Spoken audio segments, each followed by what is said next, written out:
오늘 이 본문의 1절과 6절에 같은 내용의 말씀이 있습니다. 사울의 집과 다윗의 사이에 전쟁이 오래되므로 다윗의 집은 점점 강해지고 사울의 집은 약해졌다라고 하는 아주 간단하게 명료하게 그렇게 전해주고 있습니다.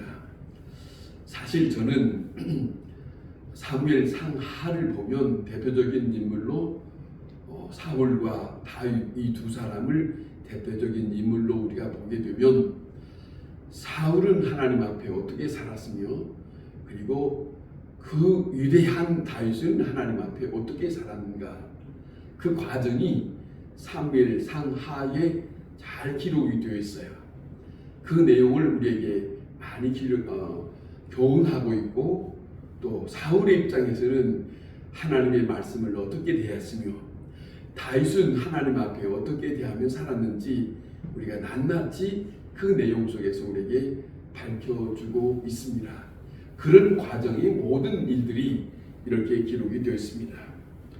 다윗은 사울이 죽고 난 다음에 12지파 중에 한 지파인 더더욱이 큰 지파라고 하는 유다 지파가 있습니다.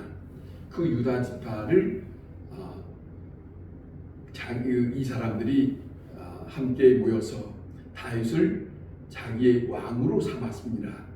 그리고 나머지 11지파는 사울의 아들 이스보셋을 치켜 세워서 아브넬을 통해서 왕으로 삼고 다스리게 했던 이런 과정이 여기에 있습니다. 여기 오늘 이 본문에 보면 2절부터 다윗을 살펴보면 다윗의 아내가 참 많습니다.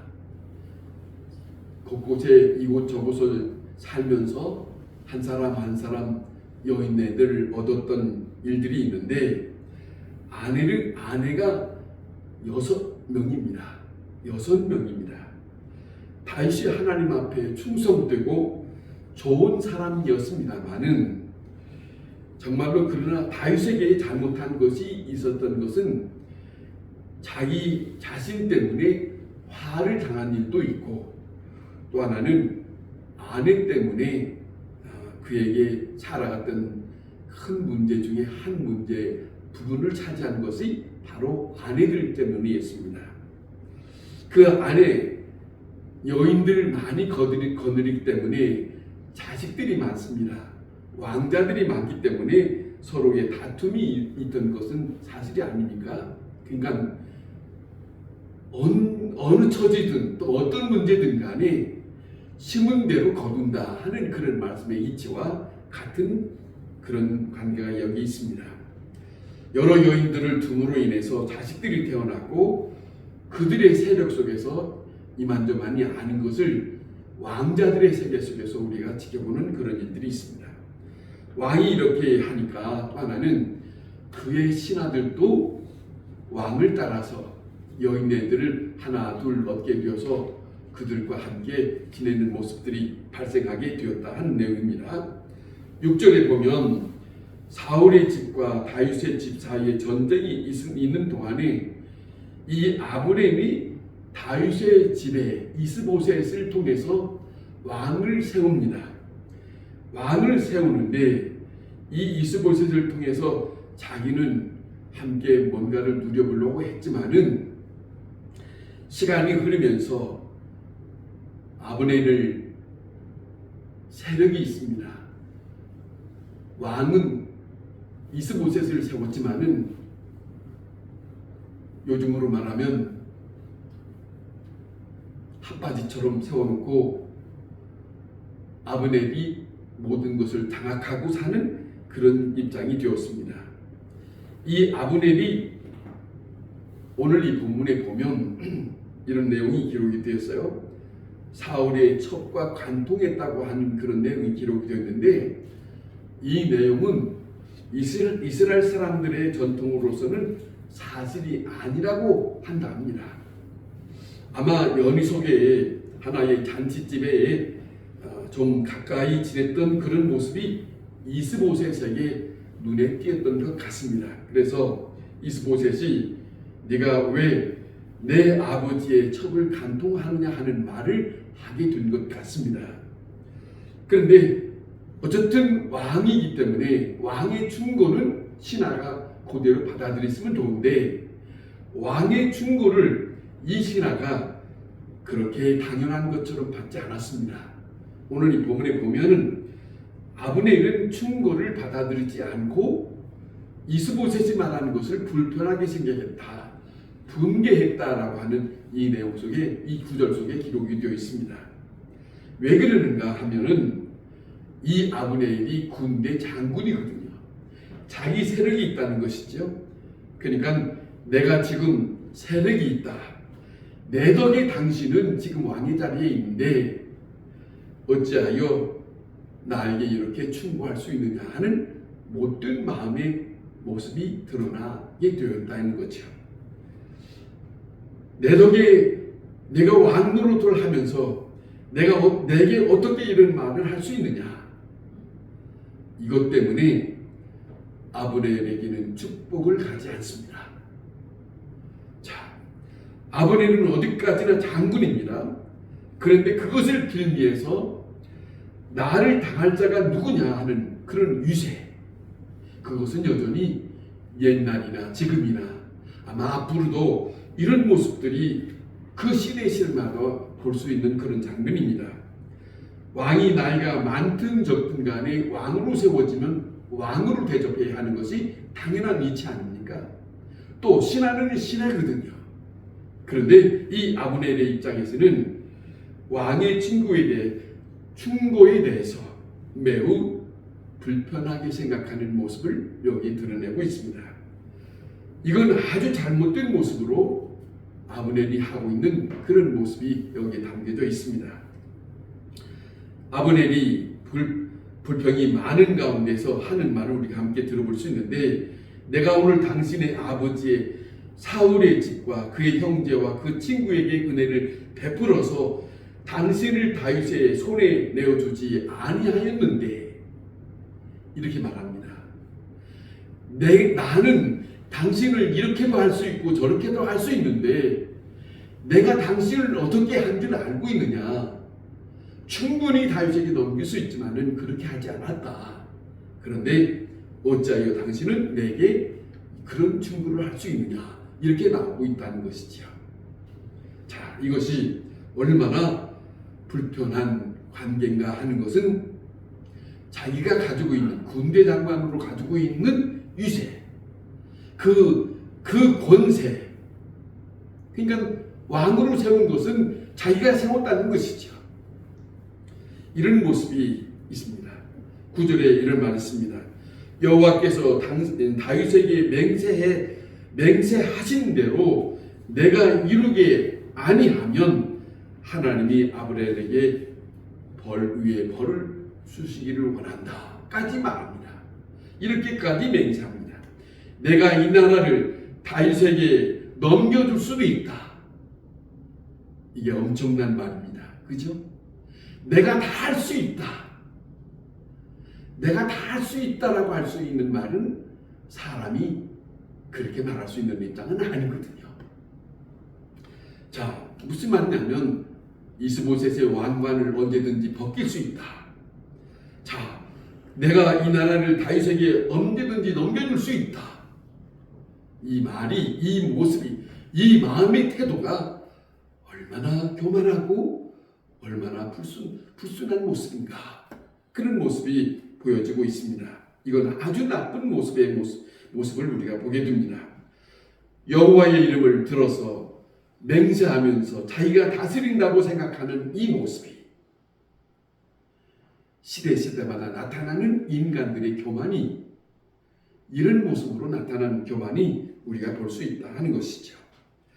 하나님께서 다스리시고 하나님께서 역사하시고 사람은 그 일에 대하여 순종하고 따라가야 할 뿐이지, 내가 이렇게 할 수 있다라고 하는 것은 이건 하나님 앞에 엄청난 교만입니다.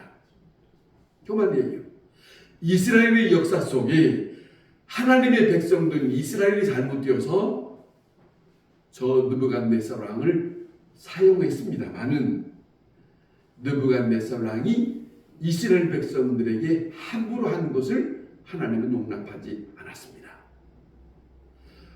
언제든지 어느 시대든지 어느 입장에서든지 사람이 할 일이 있고 하나님이 다스릴 일이 있다는 것을 의식해야 한다는 것이에요. 너무 지나치게 되면 하나님의 일에 대해서 오버하는 일을 생각할 수 있는 그런 잘못된 생각을 사람들에게는 언제든지 갈 수 있는 그 위험한 일이 있다. 교만 때문에, 자기에게 잠깐 동안 맡겨졌던 그 권세 때문에. 그래서 이스보셋은 생각해 보세요. 아무 능력도 없습니다. 무엇을 할 수 있는 그런 힘도 없습니다.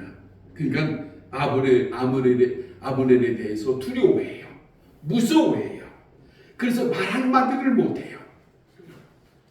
이런 모습이 되었어요. 자, 생각하면 아브넬은 힘이 있습니다. 능력이 있습니다. 전쟁에 능한 장군입니다. 의리는 있는 것 같으나 그러나 그에게는 도리도 없고 신앙도 없는 사람의 모습입니다. 아브넬이 사람을 보내서 다윗에게 말합니다. 12절에 내가 이 나라를 당신에게 주겠습니다 라고 합니다. 다윗은 13절에 보면 좋다고 받아들이고 잔치까지 벌립니다. 그런데 이 잔치를 벌리고 있는 이 시간에 다윗의 신하 요압이 없습니다. 요압이 없습니다. 그런 시간입니다만은 어쨌든 간에 아브넬이 이스보셋을 배반하고 다윗의 신하가 되겠다고 하는 그 모습이 이스보셋이 자기에게 충고한 그것이 못 받아들이기 때문에 여기까지 발달하게 되었다 하는 그런 모습이 되게 됩니다. 그 다음에 신하가 되겠다고 하지만은 다윗은 아브넬에게 조건을 답니다. 내가 너에게 오려거든 너는 내 아내 되었던 미갈을 데려와라 라고 말합니다. 다윗이 피난을 다니는 동안에 사울의 딸이 궁전에 있기 때문에 그 딸을 데리고 올 수 없어서 함께 동행하지 못한 일이 있거든요. 그렇기 때문에 떠들고 있었어요. 그런데 오늘 이 본문대로 보면 미갈은 이미 다른 사람과 살고 있는 형편이 되어 있어요.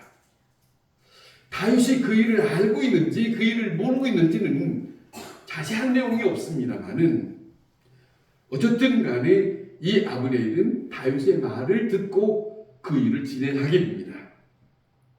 그런데 생각하면 다윗의 지금의 입장에서는 여인이 적지 않게 충분히 5명이나 있거든요. 미갈이 다시 안 와도 살 수 있어요. 그런데 아마 다윗은 이런 생각을 했었는지 모릅니다. 저 미갈은 내 조강지처니까 라고 생각했을는지 모르지만은 이미 그는 다른 사람과 살고 있는 입장이에요. 그 입장이 있다는 것이지요. 자, 이 미갈 그럼에도 불구하고 데려오는데 이 아브넬이 그의 그 미갈의 남편 라이스의 아들 발디엘이라고 하는 사람을 뿌리치고 데리고 오는데 그 남편이 저와 함께 오면서 울고 있습니다. 울고 있어요. 그동안에 살았던 남편이니까. 바울임까지 따라왔다고 합니다만은 생각해 봅시다. 미갈의 남편은 그 사람은 힘이 없어요. 그러나 아브넬은 힘이 있어요. 이 모습이에요. 힘없는 사람은 권세 있는 사람에게 무슨 방법을 아무것도 취할 수 없는 그런 연약한 모습.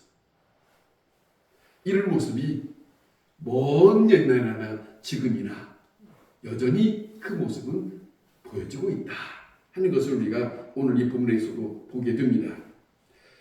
왕권을 가지고 있고 권력이 가지고 있고 그런 위치에서 따라오라고 하면 따라오고 가라고 하면 갈 수밖에 없는 그 입장에 권세를 가지고 있는 사람과 아무것도 힘이 없는 평민에 있는 사람과 이 모습이 오늘 이 본문에도 그렇게 보여지고 있습니다.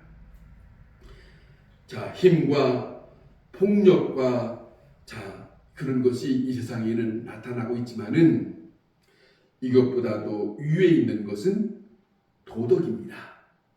또 하나는 도덕보다도 더 위에 있는 것은 신앙입니다. 사랑입니다. 그런데 이 아브넬의 저수는 도덕이나 신앙이나 그 사랑이나 그 어떤 것도 생각하지 않고 상관없이 이루하고 데려가는 그 모습을 우리가 보게 됩니다.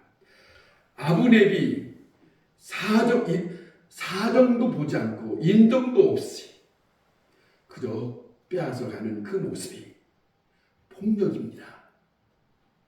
권력 가진 사람이 할 수 있는 그 모습입니다. 이것이 지금도 사람들이 하고 있는 일의 모습에서 볼 수 있는 모습입니다. 17절에 아브넬이 장로들에게 말합니다.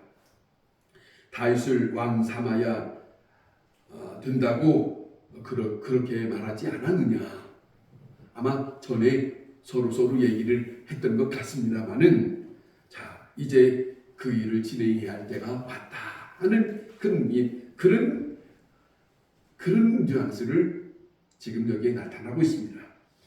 20절에 보면 아브넬이 신하 20명을 데리고 행렬을 데리고 다윗에게 갑니다. 다윗은 영접을 합니다. 잔치를 벌립니다. 좀 전에 말했지만은 다윗의 신하된 요압은 전쟁에 나갔다가 돌아와서 보니까 이상한 분위기가 보이는 것이에요. 이상한 분위기가 보여요. 요압이 이 사실을 듣고 보니까 조용하게 요압은 말합니다. 원수의 나라의 대적이 어찌하여 다윗 왕군 앞에 지금 이렇게 함께 있느냐 하는 것이에요. 환영을 해주는가 하는 거예요. 저쪽에 있는 대적이 어찌하여 이 안에서 환영을 받고 있고 즐거운 시간을 가지고 있느냐 못마땅하게 생각하고 있습니다. 이유가 있습니다. 이유는 우리가 2장에서 보았던 것처럼 저쪽 편과 이쪽 편이 함께 모여서 아브넬이 저 젊은이들이 한번 서로 겨눌 수 있는 그런 시간을 가졌던 일이 있잖아요. 그런 일 때문에 다윗 편이 이기고 이쪽 편이 져서 이 아브넬이 도망갈 때에 저쪽의 편이 이사헬이라고 하는 사람이 쫓아올 때 쫓아오지 마라. 이 요압의 동생인데 쫓아오지 마라. 권했어요. 충분히 말했어요. 그런데 끝까지 쫓아왔기 때문에 아브넬이 아사헬을 죽였거든요. 아브넬의 잘못이 아니었어요. 그런데 이것을 가지고 이 요압은 마음에 자기 동생을 죽인 저 아브넬에 대한 마음이 용서를 하지 못한 거예요. 이것이 지금 이 시간까지 있는 거예요. 그래서 이 요압이 마음이 불편한 이것 때문에 아브넬이 자기에게 온 것은 국가적인 입장이요, 나라의 입장이요, 정치적인 입장인데 요압이 아브넬을 생각하는 것은 사적인 얘기입니다. 사적인 생각이에요. 자기 동생에 대한 사적인 생각이에요. 자기 동생을 죽였다고 하는 개인적인 감정이 아직도 풀어지지 않던 그것 때문에 조용히 아브넬을 불러냅니다. 그리고 가까이 오게 해서 오늘 이 본문의 내용대로 배에다가 찔러서 죽였다. 참으로 우리에게 성경에서 신구약에 말씀하고 있는 하나님의 말씀의 아주 중요한 말씀은 서로 용서하라. 서로 용서하라. 원수가 되지 마라. 그 어떤 부딪힘이 있다 할지라도 이게 하나 성경의 엄청난 성경의 하나님의 말씀입니다. 용서하지 못하면 이런 일이 벌어지는 거예요. 악순환이는 거죠. 그런 모습이 오늘 여기 본문에 써 있습니다. 자, 다윗은 높은 차원에서 28절에 이를 말합니다. 나와 내 나라는 여호와 앞에 영원히 무죄하다. 죄가 없다. 지금 이걸 요압에게 말하고 있는 것이죠. 자, 29절에 그래서 다윗이 이 요압을 향하여 무서운 저주의 말이 있습니다. 이런 말합니다. 요압의 집에서 백탁 병자나 나환자 병이나 지팡이를 의지하는 자나 칼에 죽는 자나 양식이 핍절한 자가 끊어지지 아니할지어다. 무서운 저주를 하고 합니다. 여러분, 이게 누구의 심판이라는 거죠?